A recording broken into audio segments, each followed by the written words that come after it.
முஸ்லிம் என்று 5 முறை பேசினவர்கள் இந்த திமுக காரர்கள் என்பதை பேசியிருக்கிறாங்க. முஸ்லிம் நான் திராவிட முன்னேற்ற கழகத்தினுடைய தலைவரையும் அந்த கட்சியையும் கொச்சைப்படுத்துவதை திமுக அரசு சொன்னதுதான் அது இல்லைன்னு மறக்கவே முடியாது. I don't allow you to speak. அவர் முதல்ல இடத்துக்கு போக சொல்லுங்க. வசந்தம் கார்த்திகேயன் அடிக்கிறதுக்கு பாஞ்சு வந்து ஏவா வேலன்னா கட்டி பிடிச்சு அணை கட்டி தடுக்கிறாரு. கூட்டி கலைமணன் அண்ணன் அங்க இருந்து நடுகிறத வந்து அடிக்கிறதுக்கு வராரு. இததான் கத்து கொடுத்தாங்களா அவங்க தலைவர்கள்?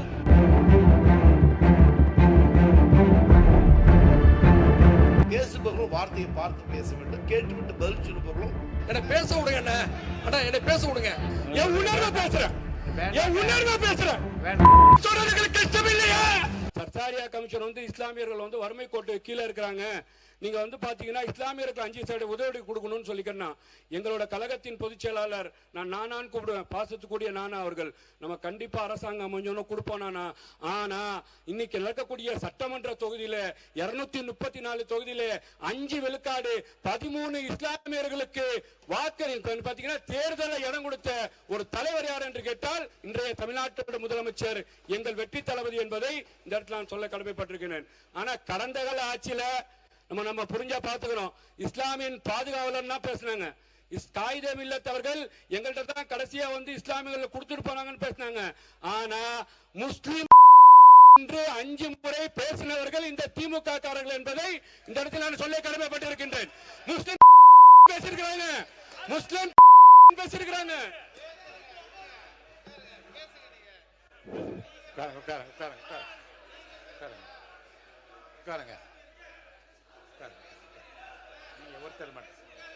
நீ சொல்லணுமா?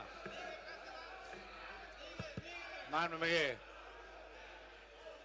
நீங்க பேசுறீங்களா? மாண்புமிகு தொழிலாளர் அமைச்சர், மாண்புமிகு பேரவைத் தலைவர் அவர்களே, அமைச்சர் பேசுங்க. என்ன சொல்லுங்க? அனுப்புறேன். சட்டமன்ற உறுப்பினர் அவருடைய குற்றச்சாட்டை தெரிவிக்கிறார். அதை முழுமையாக கேட்டு அதற்கு பின் பதில் சொல்ல வேண்டும் என்பதை தாழ்மையுடன் கேட்டுக்கொள்.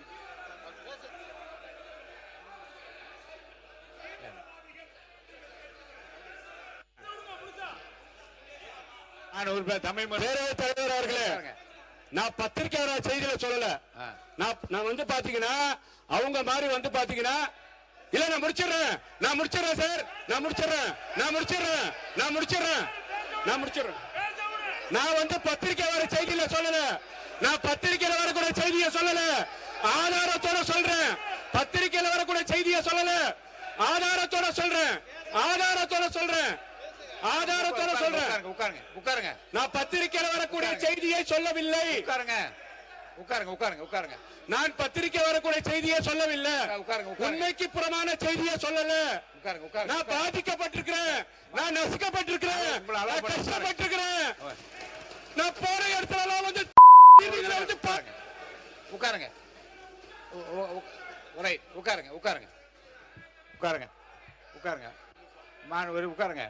மான் உறுப்பினர் இருங்க. வேற யாரும் பேச வேண்டாம். மான் உறுப்பினர் தம்பி நான் இருங்க. அவரை ஒண்ணு நான் இருங்க. மான் உறுப்பினர் தம்பி நான் அலோவ் பண்றேன். அவரை பண்றேன். அவர் பண்ணிட்டு உங்களை பண்றேன். மான் உறுப்பினர் மாண்புமிகு பேரவைத் தலைவர் அவர்களே, மாண்புமிகு உறுப்பினர் அவர்கள் தன்னுடைய அறிமுக உரையை ஆற்றிக் கொண்டிருப்பதனால் நான் குறுக்கிடக்கூடாது என அமர்ந்திருந்தேன். சிஏஏ என்ற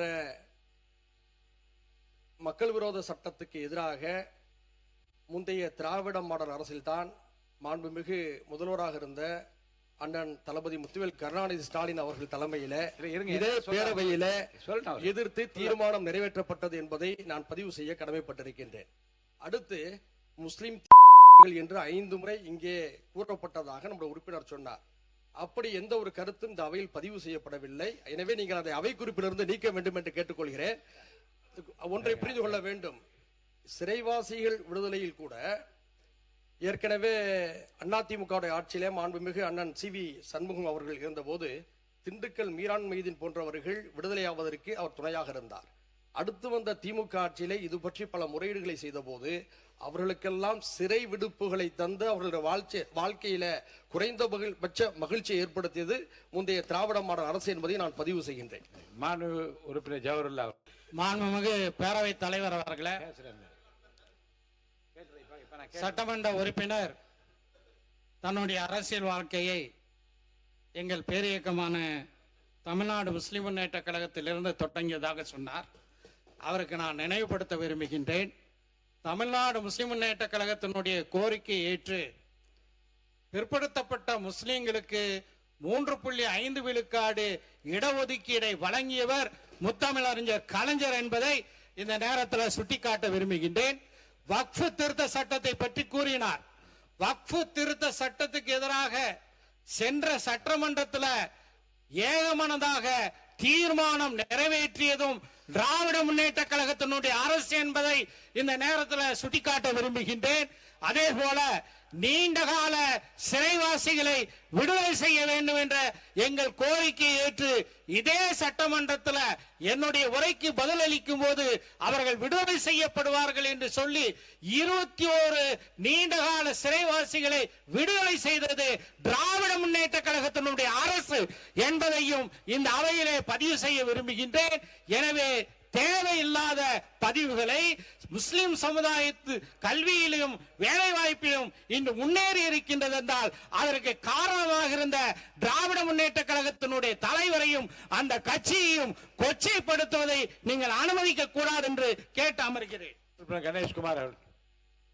பேரவைத் தலைவர் அவர்களே, மாண்புமிகு உறுப்பினர் அவர் சொல்லும் போது இஸ்லாமியர்களுக்கான இடஒதுக்கீடு திமுக அரசு தான் கொடுத்தது என்று சொன்னார். உண்மைதான், நாங்கள் இல்லை என்று சொல்ல. அதற்காக எங்களுடைய நிறுவனர் மருத்துவர் ஐயா அவர்கள் இஸ்லாமியர்களுக்கும் சரி கிறிஸ்துவர்களுக்கும் சரி தனி இடஒதுக்கீடு வேண்டும் என்று அனைத்து தலைவர்களையும் அழைத்து கொண்டு போய் போராடி முன்னாள் முதல்வர் கலைஞரிடம் வச்ச கோரிக்கையின் அடிப்படையில் தான் அது செய்தது என்பதை இந்த அவையில் நான் பதிவு செய்ய விரும்புகிறேன்.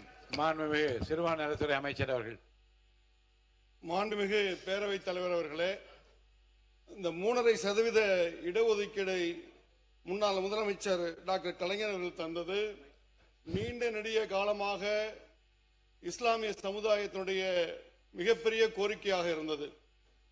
இந்திய யூனியன் முஸ்லிம் லீக்கினுடைய மறைந்த தலைவர் சிராஜுல் மில்லத் சந்தன தமிழறிஞர் அப்துல் சமத் அவர்கள் ஒரு மாநாட்டின் போது அன்றைய முதலமைச்சராக இருந்த மாண்புமிகு அன்றைய முதலமைச்சர் டாக்டர் கலைஞர் அவரிடத்திலே இந்த கோரிக்கையை எடுத்து வைத்தார்கள். இந்த கோரிக்கையை நிறைவு செய்து அன்றைய முதலமைச்சர் அவர்கள் சட்டமன்றத்தில் உரையாற்றும் போது கூட இந்த கோரிக்கையை நிறைவேற்றும் போது பார்ப்பதற்கு முஸ்லிம் லீக் தலைவர் அப்துல் சமத் அவர்கள் இங்கே இல்லையே என்ற ஆதங்கத்தை அவர்கள் வெளிப்படுத்தினார்கள். அதோடு மாத்திரமல்ல, இந்த 3.5% இடஒதுக்கீடு கிடைக்க காரணமாக இருந்தது கடந்த ஒரு சில மாதங்களுக்கு முன்பு சிராஜுல் மில்லத்தினுடைய நூற்றாண்டு விழாவில் பேசிய முன்னாள் அமைச்சர் ஏவா வேலு அவர்கள் தொடர்ச்சியாக முஸ்லிம் லீக் தலைவர்கள் எங்கள் தலைவரை சந்தித்து இந்த இடஒதுக்கீடு கேட்டதன் அடிப்படையில் தான் இந்த இடஒதுக்கீடு வழங்கப்பட்டது என்பதை அந்த மாநாட்டிலும் அவர்கள் தந்தார்கள் என்பது நம்முடைய முஸ்லிம் லீக்கில் ஒட்டுமொத்த சமுதாயத்துடைய கோரிக்கை. அன்பு சகோதரர் சொன்னது போல பாட்டாளி மக்கள் கட்சி நிறுவனர் ஐயா ராமதாஸ் அவருடைய கோரிக்கை, அனைவருடைய கோரிக்கை ஏற்றுத்தான் அந்த இடஒதுக்கீடு வழங்கப்பட்டது.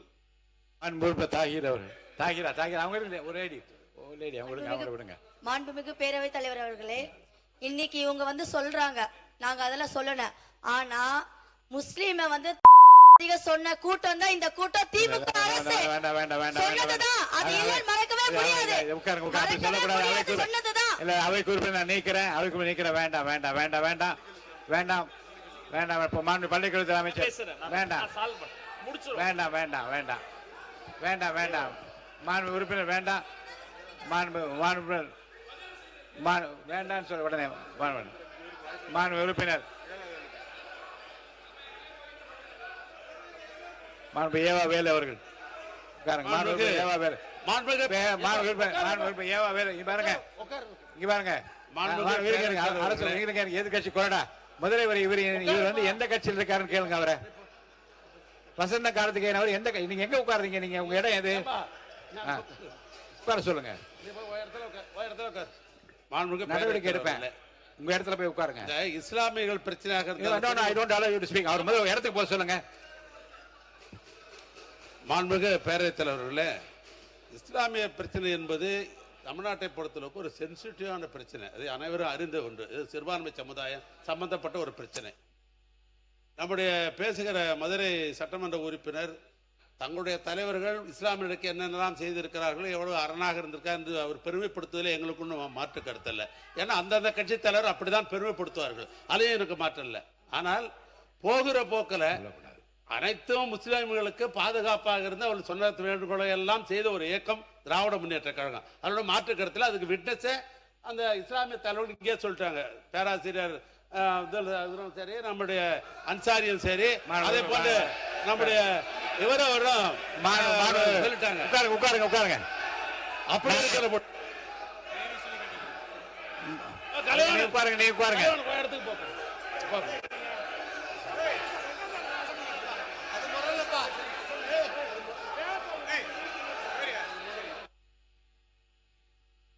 உட்காருங்க உட்காருங்க, நீ உட்காருங்க, நான் பேசுறேன். உட்காருங்க உட்காருங்க, நான் பேசுறேன். உட்காருங்க உட்காருங்க உட்காருங்க உட்காருங்க, நான் பேசுறேன். உட்காருங்க.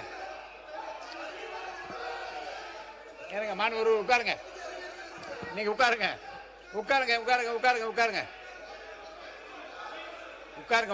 என்ன இருங்க. உட்காருங்க. எல்லாம் உட்காருங்க முதல்ல. மாணவ பள்ளிக்கல்வித்துறை அமைச்சர், நீங்க எல்லாரும் உட்காருங்க. ஒரு நொடி உட்காருங்க. அமைதியா இருக்கு. பள்ளிக்கல்வித்துறை அமைச்சர் முடிங்க. இல்ல முத விஷயம், அந்த சப்ஜெக்ட் போறதுக்கு முன்னாடி ரொம்ப நாளாவே என்னன்னா, இது நாம ஏத்துக்கொள்ளவே கூடாது. அது கொரோனா நாளாம் யோசிக்கணும். இப்ப என்ன நடந்தது, கேமரால காட்டினாங்களா தெரியல.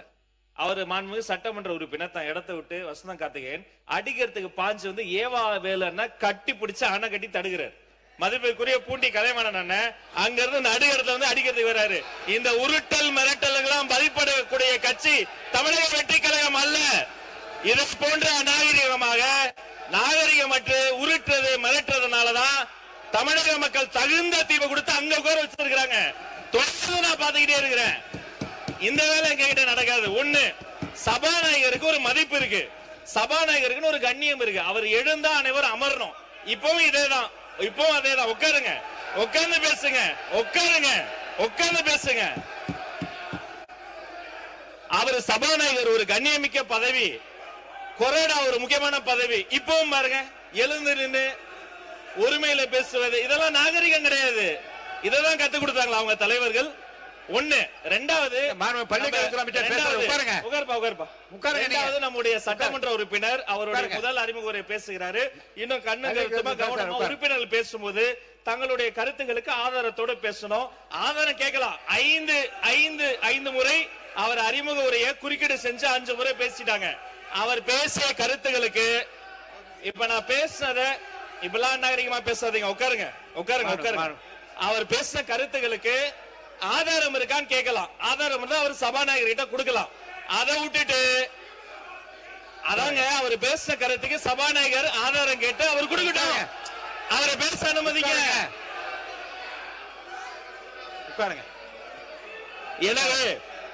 எனவே மாண்புமிகு சபாநாயகர் மூலமா நான் தெரிவித்துக் கொள்வது என்னன்னா, தயவு செய்து அரசியல் கட்சியில் இருக்கக்கூடிய அனைத்து கட்சி உறுப்பினர்கள் சபை மாண்பை முதல்ல காப்பாற்றணும். ஒரு மூத்த உறுப்பினர் ஏன்சாலே எல்லாரும் உட்கார்ந்துடும்.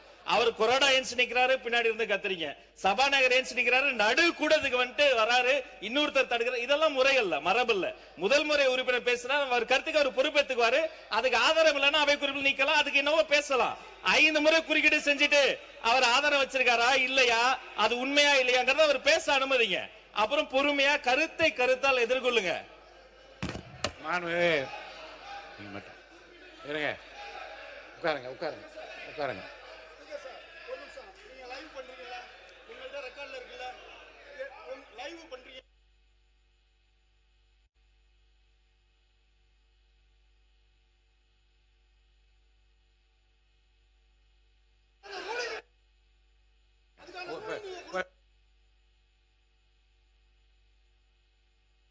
உட்காருங்க.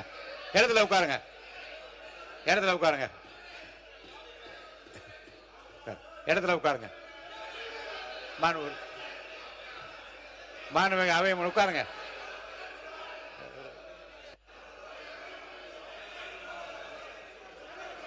மாணவ உறுப்பினர் உட்காருங்க. பேசு. மாண்புமிகு அவை முன்னவர் மாண்புமிகு பேரவைத் தலைவர் அவர்களே, உட்காருங்க. நீங்க எல்லாம் உட்காருங்க, தயவுசெய்து உட்காருங்க. எல்லாம் மாண்புமிகு பேரவைத் தலைவர் அவர்களே, உட்காருங்க. இதற்கு ஒரு முற்றுப்புள்ளி வைத்து அவை உறுப்பினர் பேசியது தவறாக இருப்பேனால் அதை நீங்கள் அவை இல்ல, கண்டிப்பா உறுதியா நீக்குவேன். அவை முன்னவர் அவர்கள் அதற்கான நடவடிக்கை மேற்கொள்ளும். நீங்க பேசுறீங்களா? மாண்புமிகு கோவை செழியன் அவர்கள். மாண்புமிகு பேரவைத் தலைவர் அவர்களே, அவை முன்னவர் முடித்து வைத்ததற்கு பிறகும் இந்த சிற்றரோடு அவை அடுத்த தொடர் நடவடிக்கை போக வேண்டும் என்பதுதான் என்னுடைய எண்ணம். அரசியல் ரீதியான பிரச்சனையாக இருந்தால் அரசியல் ரீதியாக பேசலாம், மோதிக்கொள்ளலாம், மணிக்கணக்கில் கூட பேசலாம். மாண்புமிகு கூட்ட மேடையில பேசுவது போல பேசாம கொஞ்சம் முன்னாள் முதலமைச்சர் அதை தான் வலியுறுத்தி கொண்டே இருக்கிறார். ஆனால் ஒரு ஒரு ஒரு ஒரு சுமூகமாக போக வேண்டிய ஒரு சமுதாய பிரச்சனையை பேசும் பொழுது, மத சம்பந்தப்பட்ட பிரச்சனையை பேசும் பொழுது பேசுபவர்களும் வார்த்தையை பார்த்து பேச வேண்டும், கேட்டுவிட்டு பதில் சொல்லுபவர்களும் வார்த்தையை பேசினால்தான் வெளியில் இருப்பவர்களுக்கு ஒரு பாதுகாப்பான நிலையை சட்டமன்றம் விரும்புகிறது என்ற பொருள். அதன் அடிப்படையில் தான் மாண்புமிகு மதுரை உறுப்பினர் பேசும் பொழுது திமுக சொன்னார் என்று வார்த்தையை மட்டும் பிடிச்சுக்கிறது. பிளீஸ், அந்த வார்த்தைக்கு ஒரு ஆட்சேபனை தெரிவித்துமே தவிர அவர் பேசுவதில் நாங்கள் தலையிடவில்லை. அதன் பிறகு சகோதரி பேசினார். அவர்கள் தரப்பு அப்படி என்றால் நாங்கள் இஸ்லாம் மக்களுக்கு செய்த சலுகைகளை சொல்லுகிறோம். எனவே இரண்டும் ஒளிபரப்பாய் கொண்டிருக்கிற நேரத்தில் ஏற்பட்ட இடர்பாடை தவிர தயவு செய்து என்றைக்கும் திராவிட முன்னேற்ற கழகம் இஸ்லாம் மக்களுக்கு பாதுகாப்பாரன் என்பதை பதிவு செய்து அடுத்த கட்ட நடவடிக்கை போகுமாறு கேட்டுக்கொள்கிறேன். நீங்க வந்து இடத்துல நின்று பேசுங்க.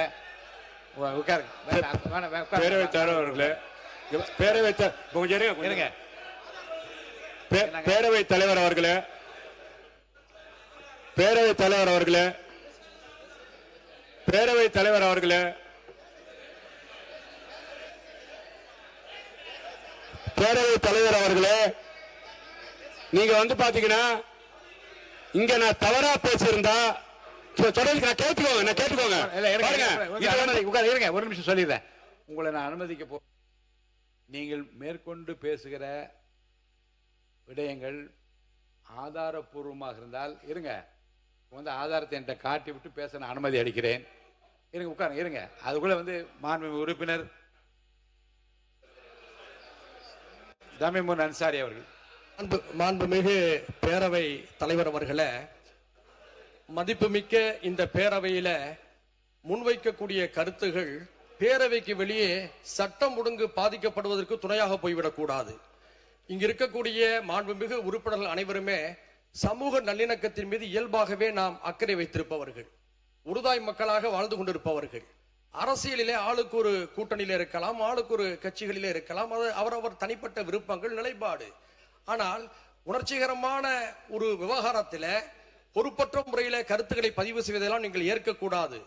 இதற்கு ஒரு சில விஷயங்களை நான் இங்கே விளக்கம் அளிக்க விரும்புகின்றேன். பாட்டாளி மக்கள் கட்சியுடைய உறுப்பினர் சகோதரர் கணேஷ் அவர்கள் இங்கே குறிப்பிட்டார்.